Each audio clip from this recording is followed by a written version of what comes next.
The Odyssey Part 2 by Lauren, Libby, and Allison. Part 2 begins with Aeolus, god of winds, giving Odysseus a bag of bad winds. His men thought Odysseus was hiding something from them, so they opened the bag of winds and it sets them all the way back to the island of Aeolus. He asks them for help again, but Aeolus says no. Several days later, Odysseus comes onto another island and his men discover the Lastrygonians, who are monstrous cannibals. Him and his men kill them and leave the island unharmed.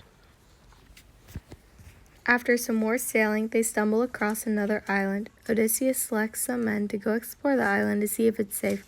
Only one of the selected men came back and told them that the goddess Circe had lured us into her house with food and wine and turned them into pigs.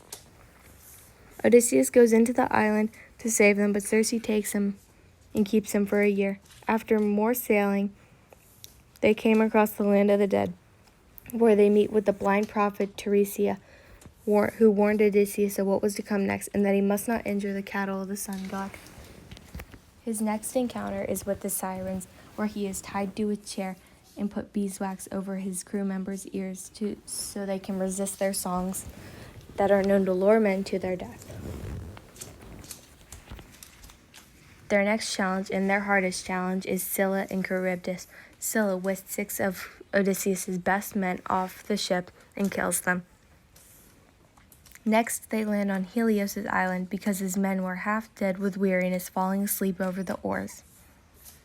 He tells them not to kill the cows, but one day, when Odysseus goes to pray, he accidentally falls asleep and leaves his crew members alone when they kill the cows. They sacrifice some of the meat to the gods, but even with the sacrifice, Helios was angry. So he asked Zeus to curse it, and his curse was to make the meat move and scare the crew members back onto the ship. When this scared them back on the ship, Zeus also struck it with lightning, which destroyed the ship and killed all the men. Odysseus was the only one that was left alive, and he takes a piece of wood and sails onto another island where Calypso falls in love with him and keeps him for 7 years.